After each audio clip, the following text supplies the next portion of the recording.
Isang mapagpalang araw pa sa ating lahat mga idol sapagkat second video natin po ito So may dalawa tayong ongoing project ngayon. Isa ay dito sa Purok 3, Villaverde, Nueva Vizcaya And then yung pangalawa, yung kasunod pong video nito ay sa Purok 2, Villaverde, Nueva Vizcaya naman po. So same barangay lang po yun. Barangay Nagbitin, Villaverde. So, i-update din natin mga idol itong project po natin na ito sapagkat sa kontrata mga idol ay konting-konti na lang po yung hindi po natin natatapos dito Yun mga idol, sa mga sumusubaybay po sa aking YouTube channel, sa aking page ay nakita na po ito So, ito ay sa living area po. Ito po yung TV console. Ayan. So, simple lang po yung pina-design. Tubular po ito and then board na po yan, pintura. Yung ginamit namin dito mga idol na pintura ay burger brown po ito. And then, nakalimutan ko na itong isa. Itong dark brown. Choco brown pala mga idol. Choco brown po yan. So, simple lang naman po ito mga idol. Then, pasukin muna natin yung room mga idol. Yan.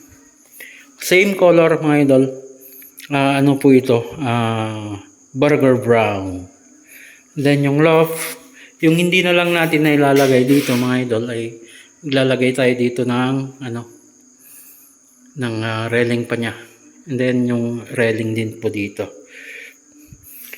Naibalik na rin po yung Ibalik na rin po yung yung drawer o yung pull out dito sa ilalim ng hagdanan po.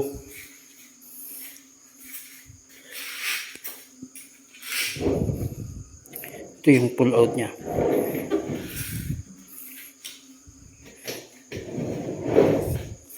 Yan.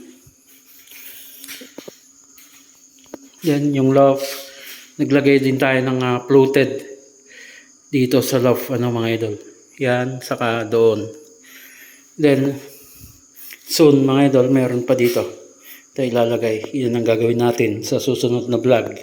Yung study table. Dito. Then, yung mga cabinet, mga idol, ayun halos naibalik na rin po lahat yung halos patapos na talaga. Itong mga drawer. Yan Dito naman sa living area mga idol, tapos na po ito. Nagpapalinis na rin po ako kay Amila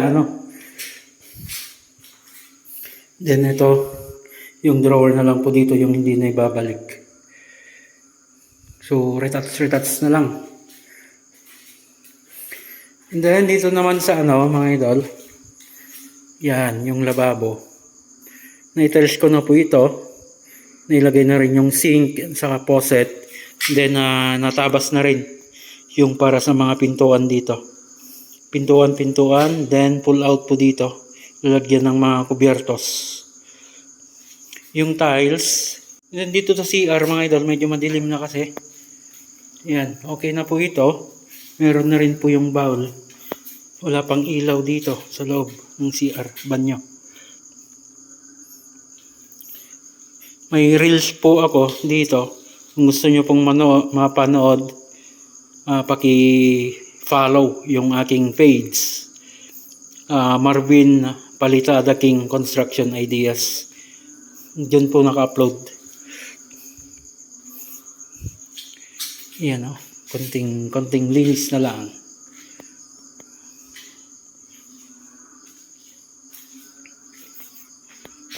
Ito.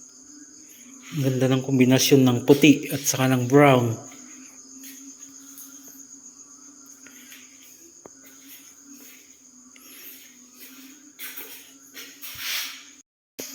Okay, so yan naman yung update dito sa ating project po dito sa Purok 3 Sa lahat po ng sumusubaybay dito sa aking YouTube channel at sa aking page mga idol, maraming salamat po sa inyo. God bless po sa ating lahat.